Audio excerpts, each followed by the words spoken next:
Assalamualaikum warahmatullahi wabarakatuh. Perkenalkan saya Sony Arfan SPD, calon guru penggerak angkatan 9 dari SMK Negeri 3 Oku, Kabupaten Ogan Komering Ulu, Provinsi Sumatera Selatan. Dengan fasilitator Bapak Muhammad Rizky Abadi dan pendamping pengajar Ibu Siti Khadijah. Pada kesempatan ini saya akan menyampaikan koneksi antar materi modul 2.3 yaitu kucing untuk supervisi akademik. Seperti biasa, video ini saya buat berdasarkan panduan yang ada di LMS yang sudah saya rangkum. Tujuan pembelajaran khusus, CGP menyimpulkan dan menjelaskan keterkaitan materi yang diperoleh dan membuat refleksi berdasarkan pemahaman yang dibangun selama modul 2 dalam berbagai media.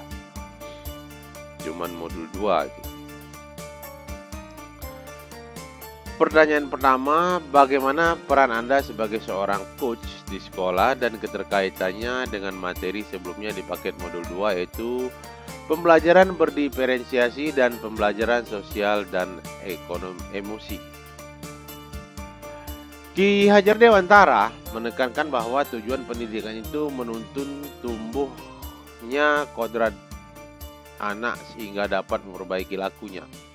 Oleh sebab itu, peran seorang coach atau pendidik adalah menuntun segala kekuatan kodrat potensi agar murid mencapai keselamatan dan kebahagiaan sebagai manusia maupun sebagai anggota masyarakat.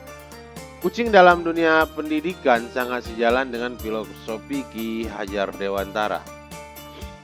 Dalam proses kucing, guru sebagai pamong mengajukan pertanyaan efektif dan reflektif untuk menggali secara potensi yang dimiliki murid dengan tidak memberikan solusi akan tetapi menggerakkannya untuk mencari solusi. Dalam coaching, ada proses penuntun yang dilakukan guru atau coach kepada murid kucing untuk menemukan kekuatan kodrat dan potensinya untuk bisa hidup sesuai tuntutan alam dan zaman. Keterkaitan kucing dengan pembelajaran berdiferensiasi.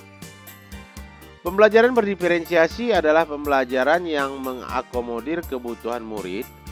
Guru memfasilitasi murid sesuai dengan kebutuhannya karena setiap murid mempunyai karakteristik yang berbeda-beda sehingga tidak bisa diberi perlakuan yang sama. Pembelajaran berdiferensiasi merupakan proses siklus mencari tahu tentang dan merespon belajarnya berdasarkan pemahaman murid. Memahami murid secara terus-menerus serta membangun kesadaran tentang kekuatan dan kelemahan murid, mengamati dan menilai kesiapan murid dan minat serta profil murid. Dalam kaitan untuk mencari tahu tentang kekuatan dan potensi yang dimiliki oleh murid, maka sudah seharusnya seorang guru memiliki cara dan metode untuk mengeksplor kemampuan diri murid dalam kaitannya menyelesaikan masalah atau kendala yang dihadapi. Pembelajaran yang dihadapi agar dapat menggali potensi dan menemukan solusi dari permasalahan yang dihadapi oleh murid. Seorang guru akan menerapkan kucing dengan menetapkan tujuan terlebih dahulu, mengidentifikasi masalah dengan mengajukan pertanyaan berbobot yang akan menggali kekuatan murid sehingga murid tersebut mampu membuat rencana aksi dan dapat memberdayakan kekuatan yang dimilikinya sampai akhirnya mampu membuat komitmen yang bertanggung jawab. Keterkaitan kucing dengan pembelajaran sosial dan emosional. PSE ada hal yang sangat penting. Pembelajaran ini berisi keterampilan yang dibutuhkan anak untuk bertahan dalam masalah sekaligus memiliki kemampuan memecahkannya. PSE juga mengajarkan mereka menjadi orang yang memiliki kepribadian yang baik. PSE mencoba memberikan keseimbangan pada individu dan mengembangkan kompetensi personal yang dibutuhkan untuk dapat menjadi sukses. Bagaimana kita sebagai pendidik dapat menggabungkan itu semua dalam pembelajaran sehingga murid dapat belajar menempatkan diri secara efektif dalam konteks lingkungan dan dunia. Dalam tahap guru sebagai coach pada PSE, peran guru adalah menjadi relasi yang setara bagi murid yang dapat memberdayakan kemampuan murid lewat pertanyaan-pertanyaan terbuka yang diajukan untuk menggali kekuatan diri yang dimiliki oleh murid untuk bisa menemukan sendiri mengapa masalah itu terjadi dalam dirinya dan bagaimana tindakannya harus dilakukan agar masalah yang dihadapi itu dapat diselesaikan menurut cara yang ditemukannya sendiri. Keterkaitan coaching dengan pengembangan kompetensi sebagai pemimpin pembelajaran. Keterampilan coaching dengan pengembangan kompetensi diri sebagai seorang pemimpin pembelajaran adalah sangat berkaitan atau berhubungan erat. Dalam keterampilan coaching yang diawali dengan paradigma berpikir coaching, prinsip-prinsip dalam coaching yang menggunakan alur Tirta, semua bertujuan untuk memberdayakan.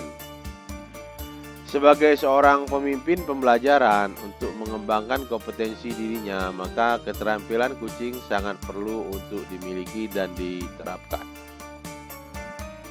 Keterampilan coaching diawali dengan paradigma berpikir coaching, fokus pada coaching, bersikap terbuka dan ingin tahu, memiliki kesadaran diri yang kuat dan mampu melihat peluang baru dan masa depan. Adapun prinsip coaching dikembangkan dari 3 kunci, yaitu kemitraan, proses kreatif, dan memaksimalkan potensi. Seorang coach harus menguasai 3 kompetensi coaching. Yang pertama, kehadiran penuh. Yang kedua, mendengarkan aktif.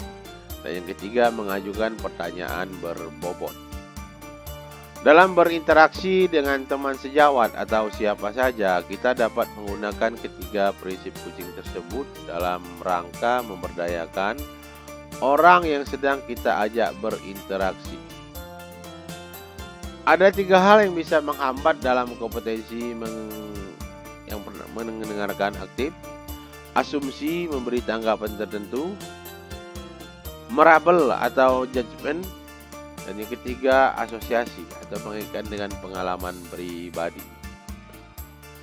Dalam percakapan coaching tersebut, ada sebuah alur percakapan coaching. Dalam membuat percakapan coaching menjadi efektif dan bermakna, yaitu alur Tirta, di mana T itu tujuan, menyepakati topik pembicaraan dan hasil pembicaraan. I, identifikasi, menggali dan memetakan situasi saat ini hubungan dengan fakta-fakta yang ada. R, rencana aksi, itu mengembangkan ide untuk alternatif rencana aksi atau solusi. Dan terakhir T, tanggung jawab, berkomitmen untuk langkah selanjutnya. Demikianlah paparan yang saya buat. Salam guru penggerak, tergerak, bergerak, dan menggerakkan. Terima kasih. Wassalamualaikum warahmatullahi wabarakatuh.